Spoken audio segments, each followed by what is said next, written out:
everybody. Hey. So glad you can join us, whether you're watching or listening.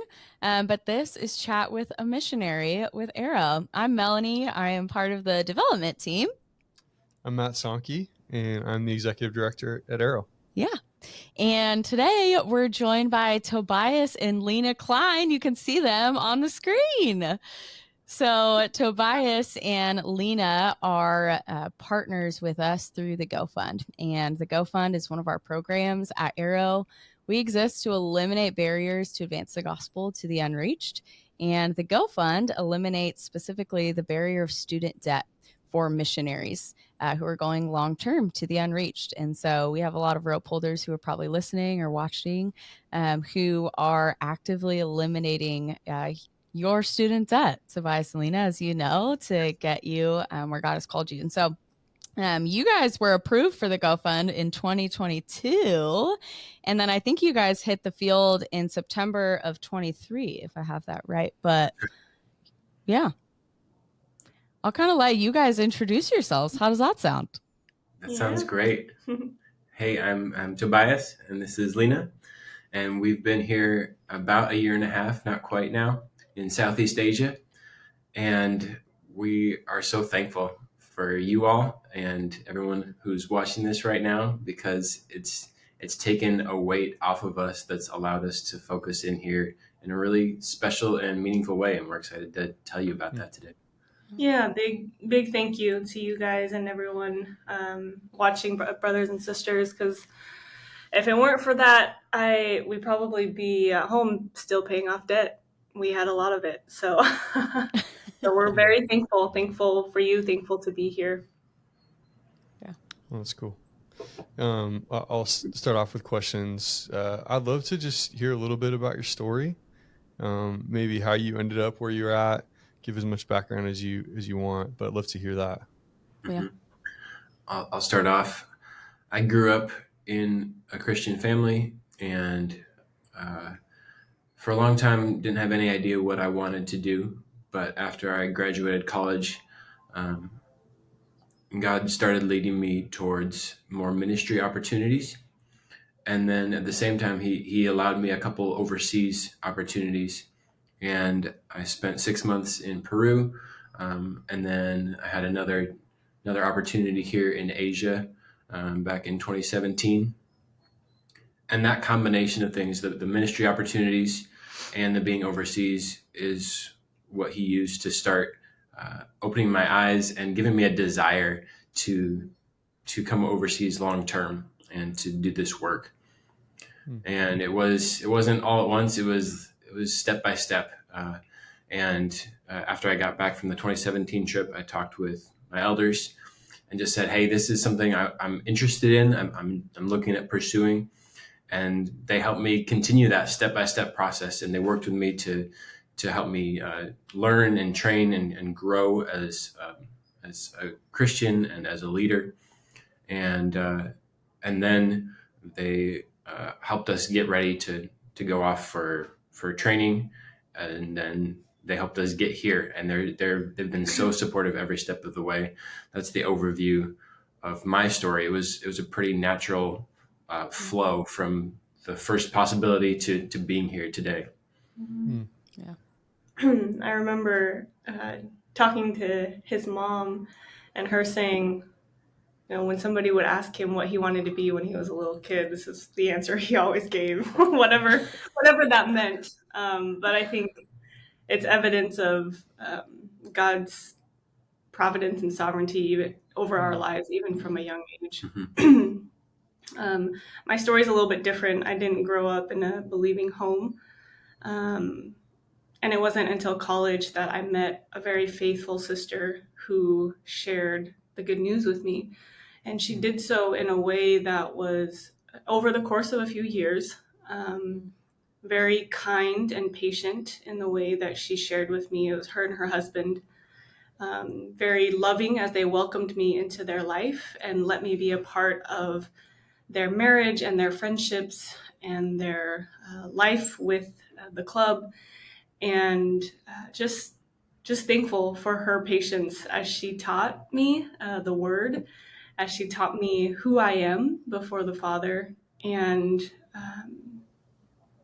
I think that's the start of it all. I remember even before I believed, she invited me to a David Platt secret church. I don't know if you guys have heard of that, but Yeah, super familiar.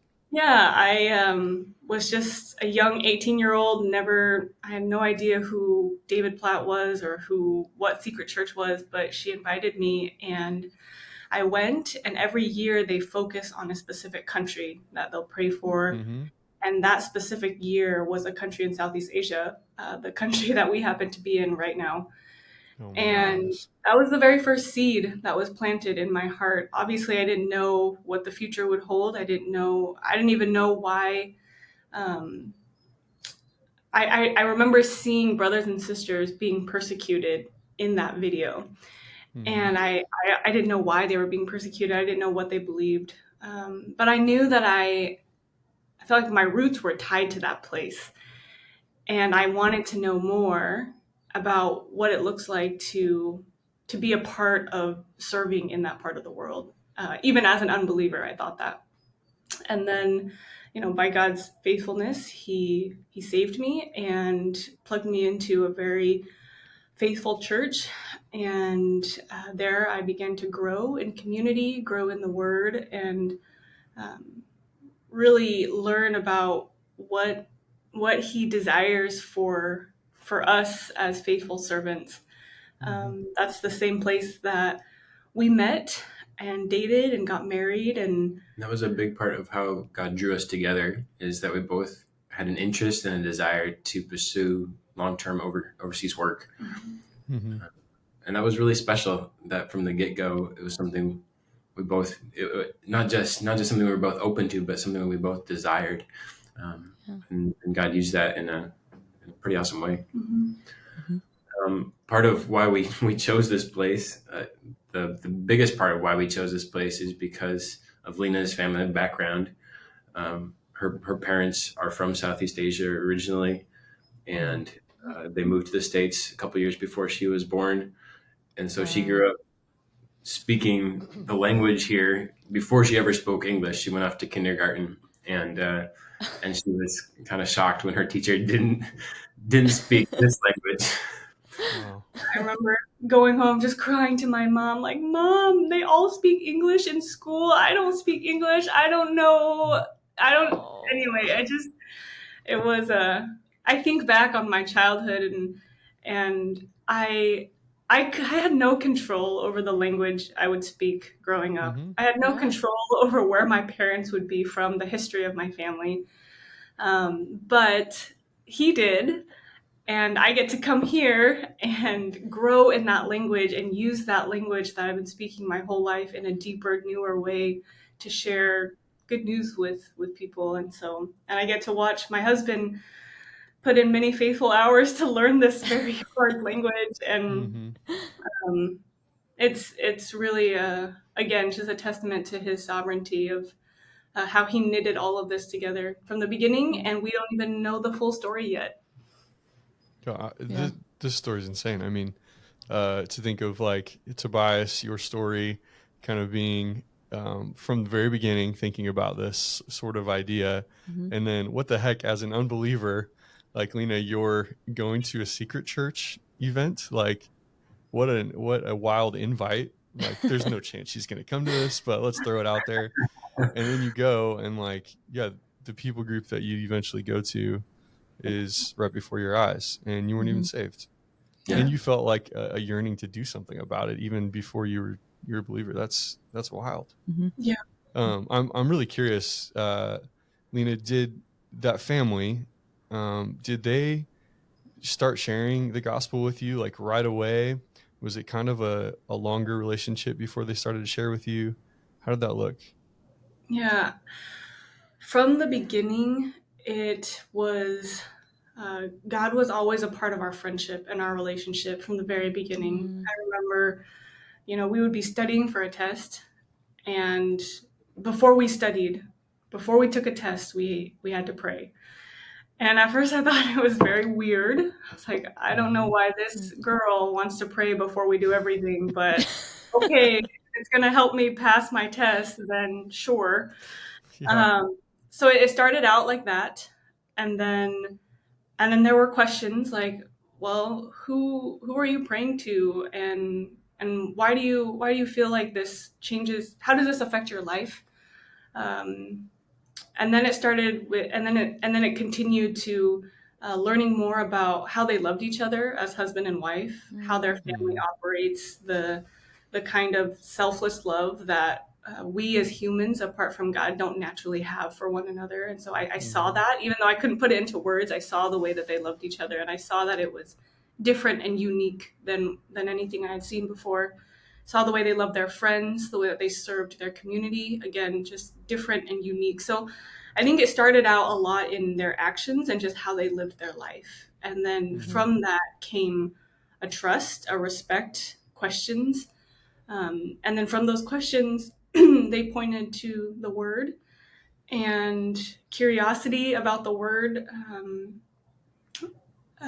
Yeah, pushed me to continue to just seek and grow. And that's God gave you faith. and then God gave me faith. I always say that, and I think one of the greatest gifts that God ever gave me was faith and salvation. Like, Mm-hmm. I never, I would say it took me years of walking with this friend to believe, but once it all clicked, once it all made sense, I never struggled to believe, and that's because God gave me faith. Mm-hmm. Um, and it was powerful, because at the very same time, my friend was also living the same life and sharing with another friend. It was a group of three of us. She was sharing with both of us. All three of us were spending all the same time together. And this other friend, she was just a completely different response. Very Mm-hmm. closed, wasn't open, didn't want to hear more, didn't want to learn more. And it just, I think that's evidence of how the Spirit can work in two completely different ways through the same Mm-hmm. person, the same life. Thankfully, that friend many years later did come to believe, but it was just a different journey. And so, um, yeah, thankful for His sovereignty over that. Yeah. It's so cool to hear kind of what Matt was saying. You guys obviously have different stories, but I think one of the through lines I'm hearing is you both had people that came alongside you for what sounds like years at a time and just lived out the gospel in front of you and discipled you faithfully and were willing to have conversations. How has that influenced or even shaped your idea about your global work now? I love that question. 100%. That's shaped everything. We do believe that God can turn somebody's life around in 5 minutes, and He's done that, and He'll do it again. But we also have seen time and time again that the way God typically chooses to work is through His people, and then just gradually over years. Part of that's how He's made us. We have so many parts to us, so much history. We have so many different ways our sin comes out, and then even just personal weaknesses come out, and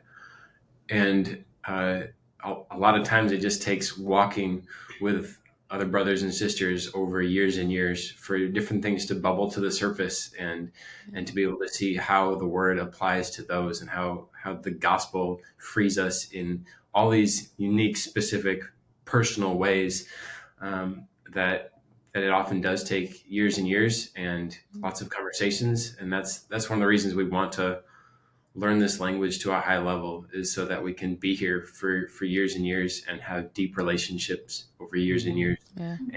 And we just want to pray that God will use those just like He's used other people in our lives. And I think it gives a rest in this work, because we know that ultimately it's not up to us being able to share in the most eloquent, smooth, clear way. I mean, we want all those things, yes, and we strive for them, but that's ultimately not what it depends on. And so there's so much rest in as we connect and have relationship with our local friends.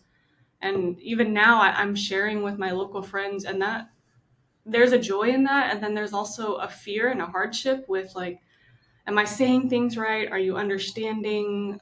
Um, if I said things wrong, will that prevent you from believing? And Yeah. there's all these ways that we as limited sinners can feel so anxious about that process of just sharing good news. But when I look back at my own story, it's one of two faithful believers living out their lives, answering questions, and just loving me, Mm-hmm. regardless of what I believed or regardless of what I did. They loved me and they cared for me, and so uh, I can take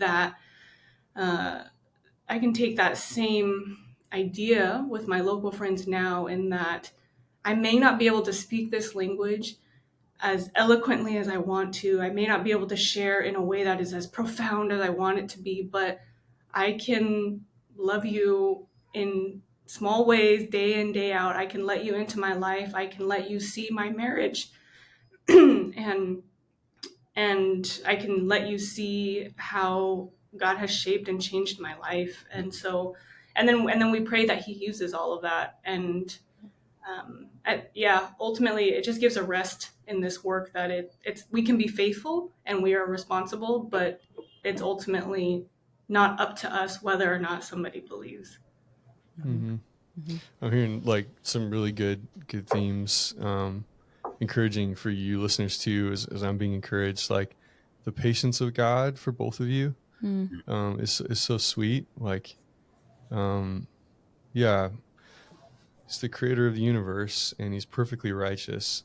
He's patient with us, right? His Yeah. kindness leads us to repentance. And then I always love in First John it talks about like the invisible God being made known to people through their love for each other.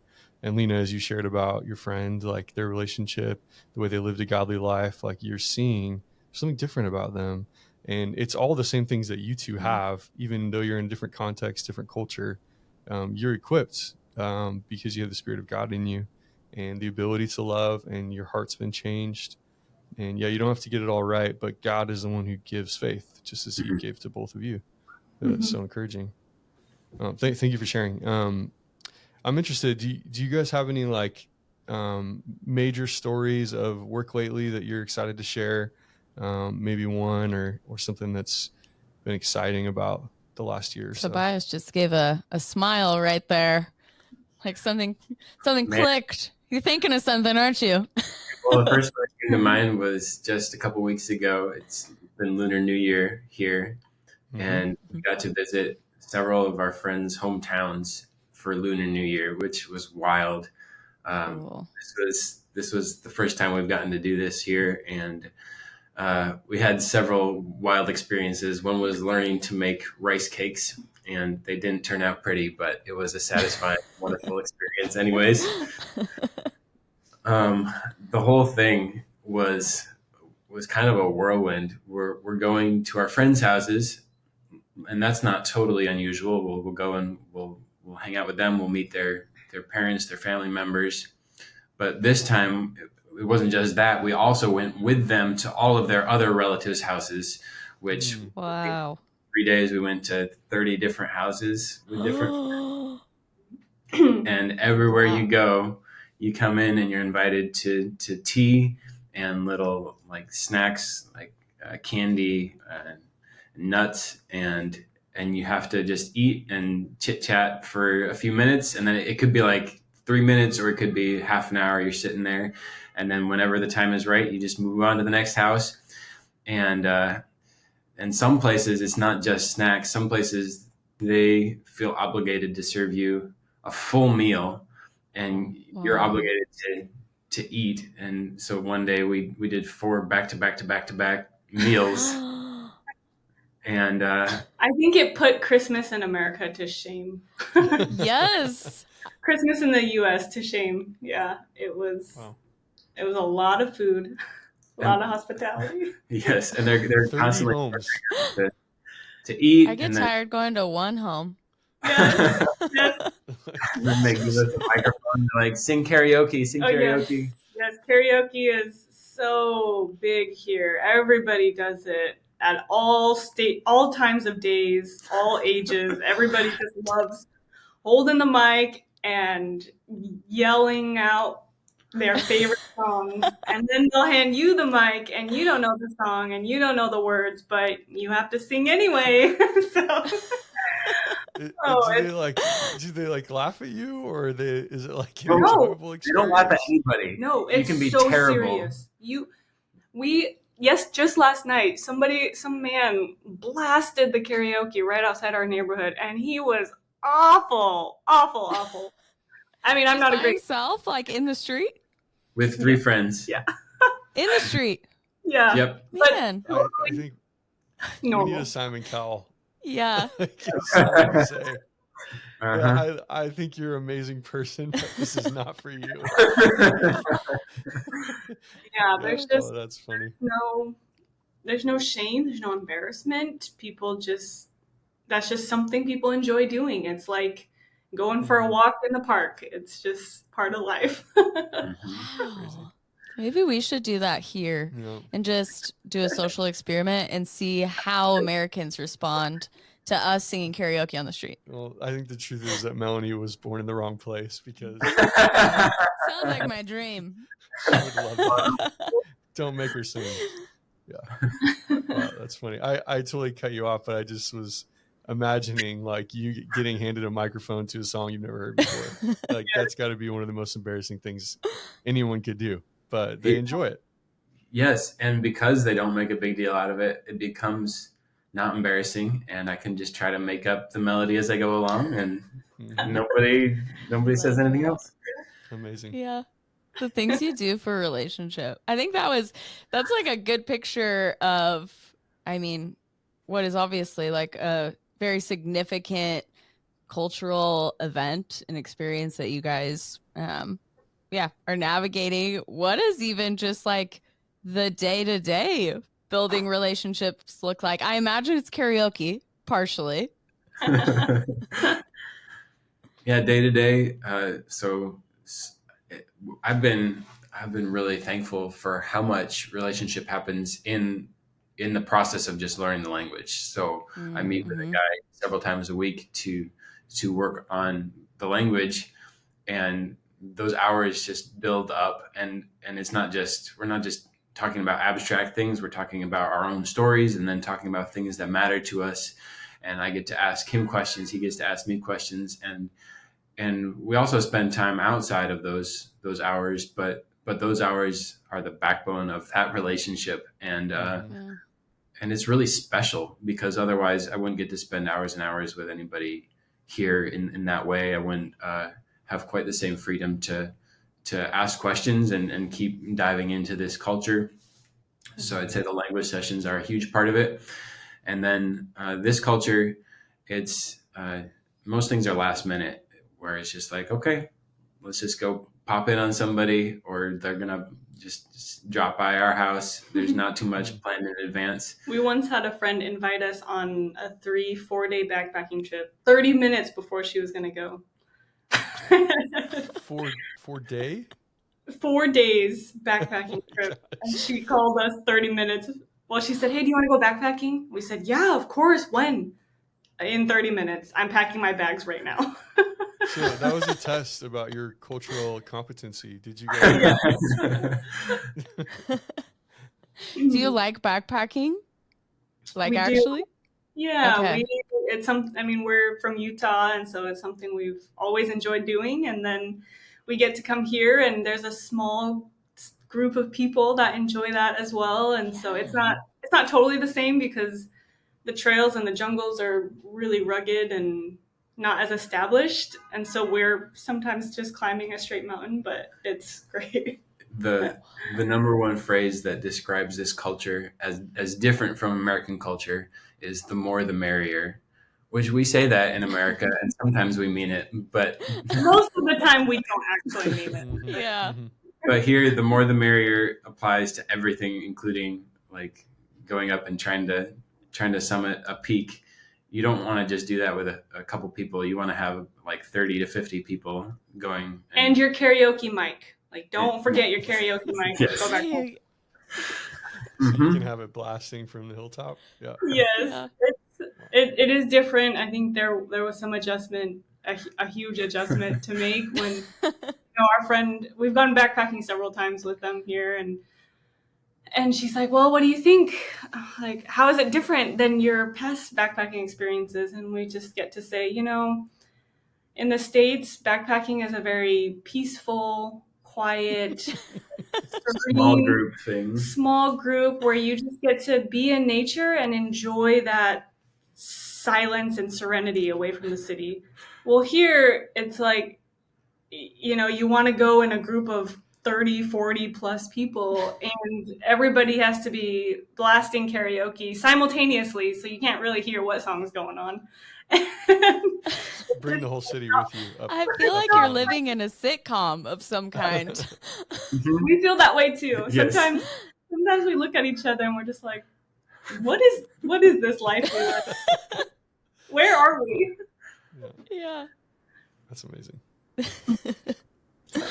Yeah. Well, obviously, you guys have been talking a lot about, just adjustments, which it sounds like there are many, in a lot of, just super unique ways. What do you feel like have been some of, to, turn a corner here, I guess, what have been some of the most kind of challenging things of, you've been there, let's see, September 2023, so a little over a year now. What have been some of those challenges in this past year and some change? Yeah. The first couple weeks we were here is the most I've ever felt like an outsider.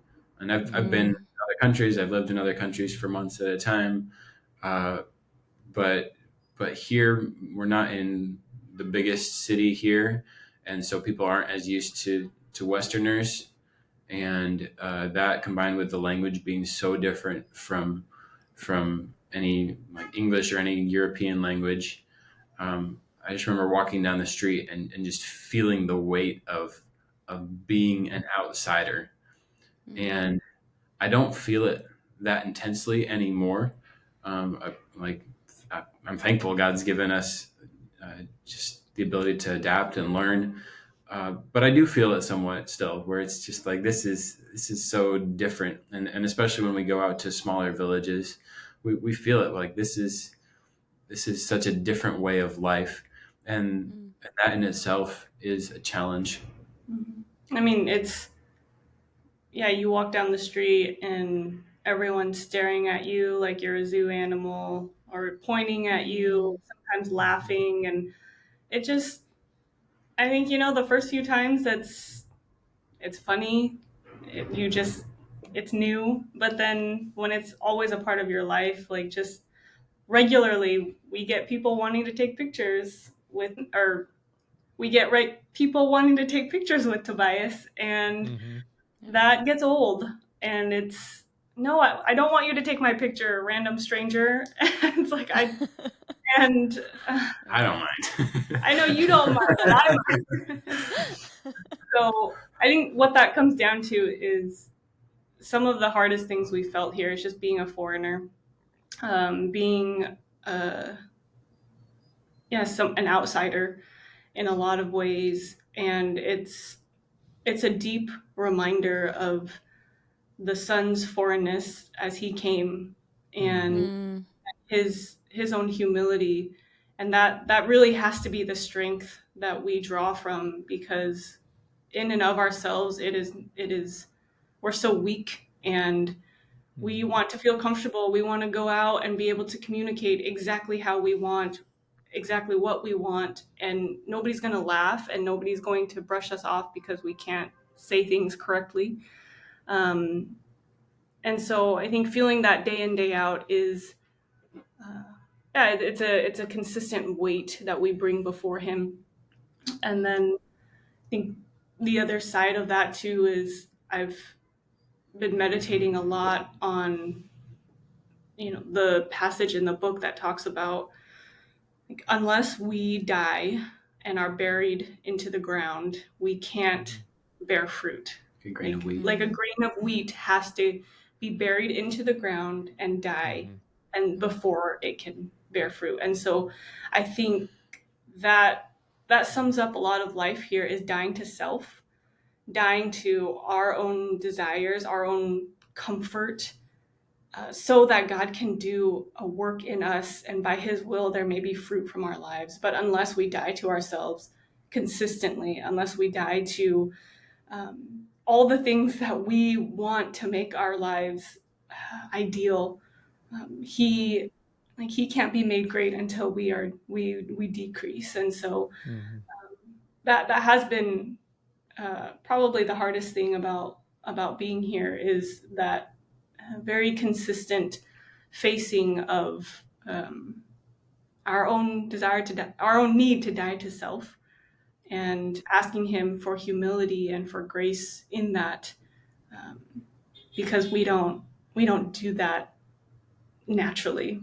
We don't want to do that in and of ourselves. Mm-hmm. Another usually just low level baseline pressure of living here is thinking about security and all those things that are related with being here for years to come. We're allowed to be here. People are happy to have us here. We're allowed to be believers here, and we're allowed to talk about our faith. And there are churches here in different places, and so that's allowed. But the government also has a lot of control, and they watch things really closely. And sometimes we feel that more. So we were telling you about Lunar New Year. Well, that same week, we went to visit a friend in their home village about an hour away from here. And we just went, and we were having a great time. We were sitting down to dinner with them. And then right as we were finishing up, we heard a motorbike pull up outside, and they thought it was a family member. But as soon as two guys came in, like, everybody got quiet. They didn't say anything. They just cleaned up dinner, had the guys come over and sit down, and we found out that they were just the local authorities, like, I don't even know if authorities might be too strong of a word, but they're two guys coming by to say, hey, these are two foreigners who are going to stay the night. They have to register in order to be here. Mm-hmm. And we hadn't really talked to anybody. We hadn't seen anybody. We're like, how do you even know that we're out here? This is wild. And it's something that the systems and people here value is community security and doing things by the book. And in a lot of ways, protection from outside influence.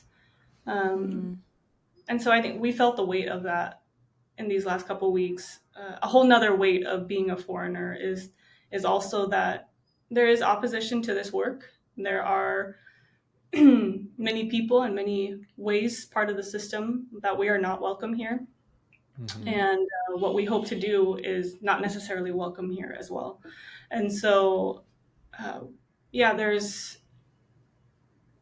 just a soberness with that reality. Yeah, it is.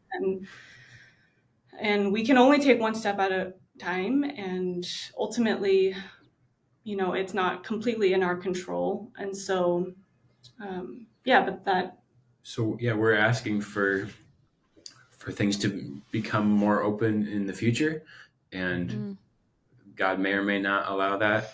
And then we're just asking for wisdom in the moment, because so much of it seems to depend on personal relationships and just how we're able to serve the community around us. And so we want to walk in wisdom there and ask for God's help. Mm-hmm. So it's heavy.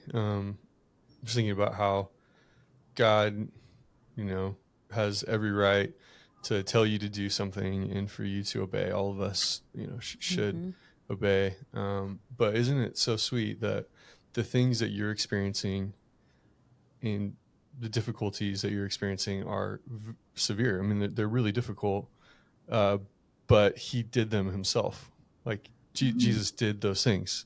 He went to a foreign place, and he was constantly followed and constantly persecuted, and like you're following him. And man, there's so much hope in that, knowing that as you decrease, like he's going to increase. And at the end of it all, like in life or in death, like your eternity is secure.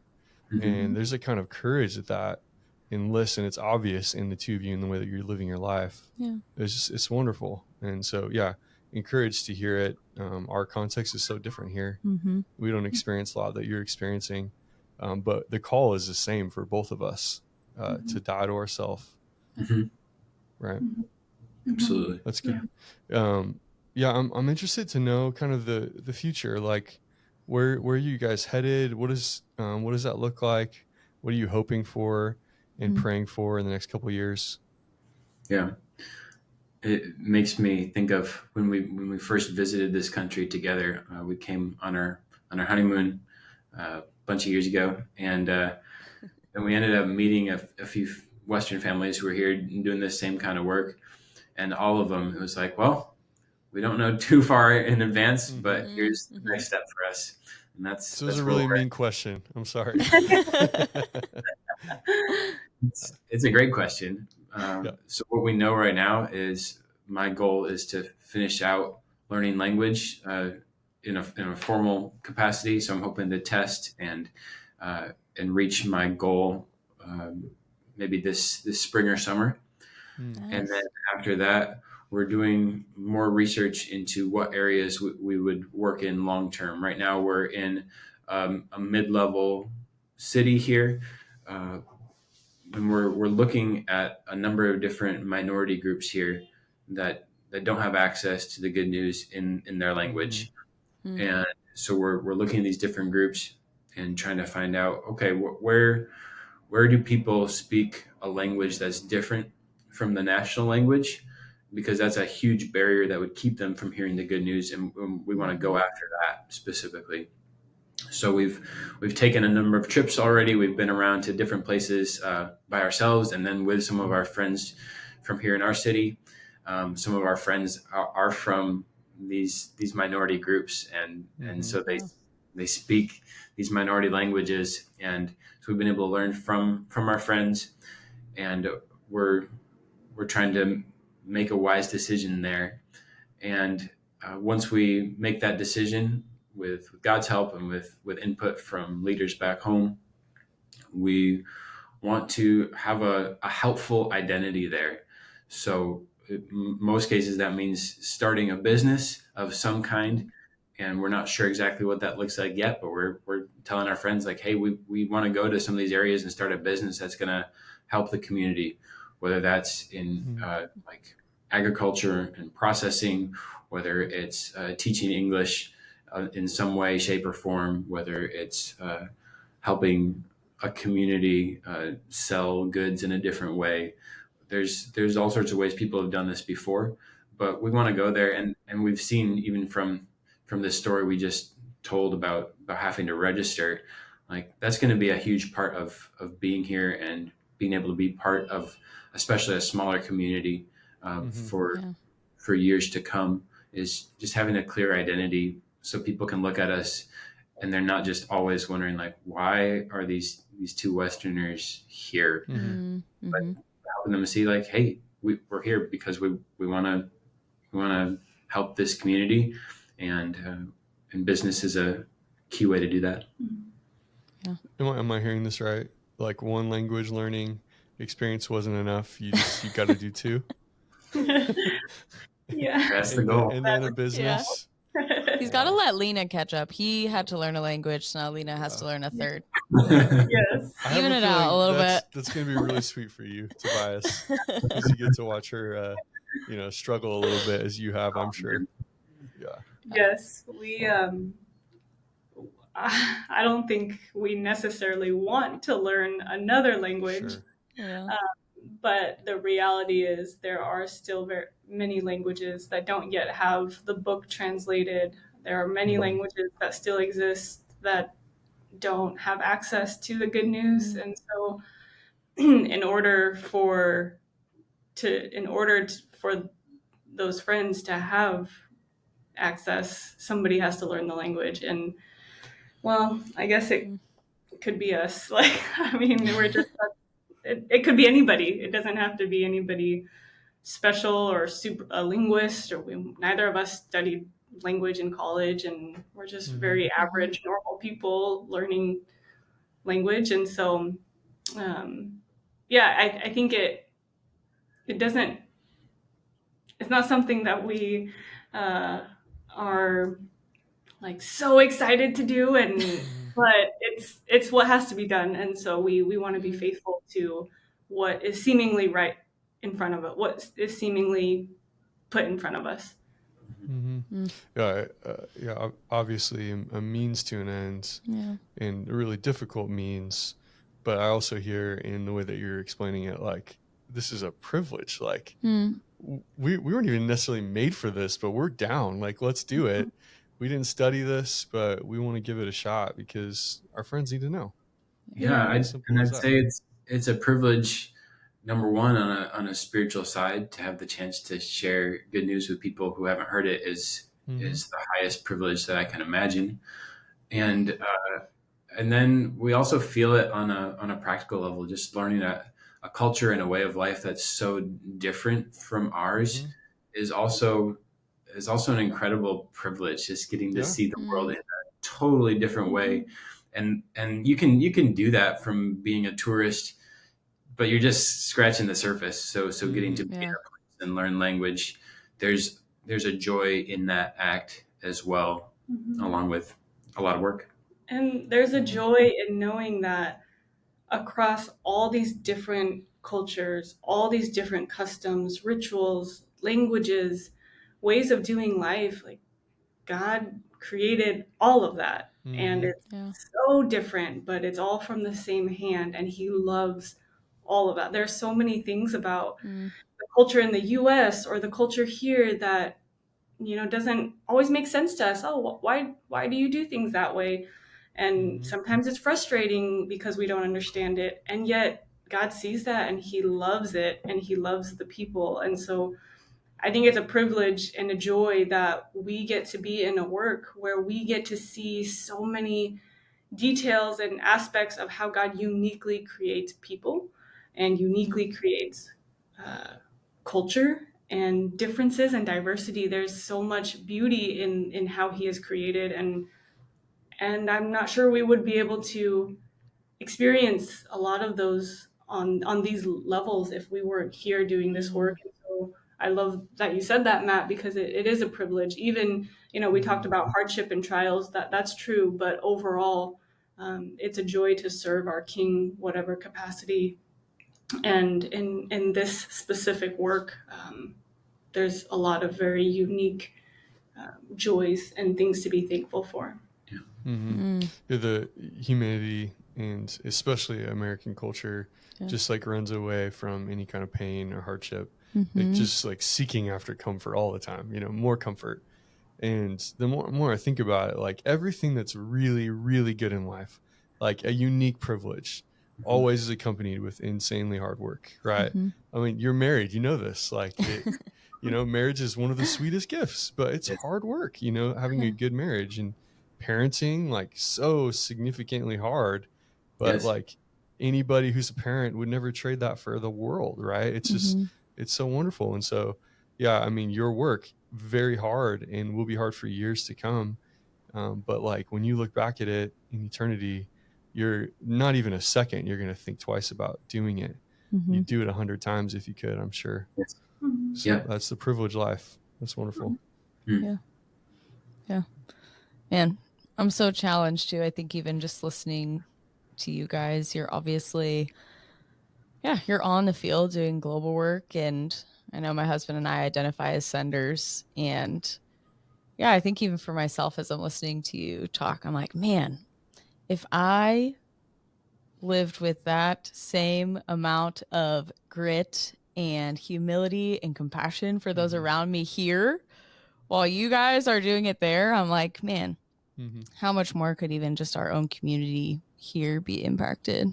And I think even just thinking of, for those that are watching and listening who, they see themselves as senders, in this season, what would you guys say is maybe, some of the advice that you would give them? What does it look like for people to hold the rope well for you, as you are overseas doing the work? Well, we have a lot of experience with great rope holders. We are blessed with very amazing, faithful rope holders. We're very thankful. Yeah. Wow. And things that they've done that I see as just helping us in such significant ways. One is it's been through a local church, and that's not always the case for a rope holder. You can get connected to people in other ways, but when it's through a local church, there's many more levels of help and pastoring care and help in thinking through long-term decisions. We've been getting wisdom from our elders as far as like, hey, how do we think about teaming with other people? You have a lot of experience and we don't, so help us through this. And every step of the way, we feel like we're not just in this trying to stumble our way through, but we have counsel, we have spiritual support, we have people asking for us, and that comes together in a really special way in a local church. So that's number one. I think a way people consistently love us is just reaching out, and so we have people that do a great job of just saying, hey, whether that's responding to one of the emails we send out, sending us a text, sending us a quick video message, giving us a quick call. It looks different for different people in different seasons, but that's so encouraging, and it feels more daunting ahead of time than as opposed to if you just go for it. It's a really simple way that people have loved us, but it's been really meaningful over time to just stay in touch with these friends back home. Yeah, I think one of the losses that we count is just getting to be a part of our friends' lives, specifically the kids in our lives, the kids back home. We have so many nibblings, little nieces and nephews that we just love so much, and it was a deep loss and a deep grief to come here. And part of coming here is accepting that we're not going to be a part of their life in the way that we want to be, and so for their parents to keep us in their lives, and then for their parents to send us videos and pictures of these kids as they grow up, that's so meaningful to us, because we still get to feel like we know these kids even from afar. We love them, and they love us, and that's really special. Well, friends will just send us a quick note saying like, hey, like, this is our life update for the last 6 months, and they'll just say like, yeah, like, here's how work's going. We got a car, like really ordinary stuff, and it just helps us feel like we're still connected there. It doesn't feel like we're a world away, even though in some ways we are. Yeah, I would say that's probably the biggest ways that our rope holders have loved us well, is just staying connected in whatever capacity that looks like for them. Yeah, that's really sweet. But I mean, it's such a simple thing, but like for them to just send an update on their life, like I should do that with folks that I'm holding the rope for, just so we can stay connected. I mean, I expect them to do that to me. Like, you got to send me an update. Why wouldn't I be expected to send them an update? You know, that's good. So at the very beginning of the call, you guys just briefly said thank you, and that means a lot to so many rope holders. I know student debt was a significant barrier for you all. Is there anything kind of more that you'd want to share with those specific people? Some of them might actually be on the call, and listening to this after. Yeah. Oh man. We want to underline the thank you, because that's a significant amount of not just money, but the time and the effort that accompanies that, the care, the spiritual support that comes with that. It's so meaningful. It's so helpful. It's cleared the way in so many ways for us. So as we were going around talking to folks and saying, hey, we want to do this long term. We're asking God to provide through his people. Would you like to help? And as we're having all those conversations, we knew that we had already been accepted to this program. And so as we were showing people, hey, here's what this money is going towards, there was a freedom. It wasn't like, hey, this is going towards like living overseas and like these expenses, and then this chunk is for repaying student debt. It could have been that way, but this program freed it up so that all those conversations were that much smoother and easier, and we were able to say like, hey, like all of that is taken care of through this awesome program. You guys should go check it out. And it just changed the conversation entirely. And that was a part of it. And it changed our timeline entirely. I think if it weren't for this program, Faithful Brothers and Sisters, I think our lives would look a little bit different right now. And we would, like I said earlier, we would likely still be in the States paying off student debt. And so we're thankful, because there's this phrase that we like to live by, in that is that we don't want to feel a hurry, but we want to feel an urgency. So there's an urgency in life. We don't have to hurry through life, but there's a sense of urgency that we as faithful servants should feel.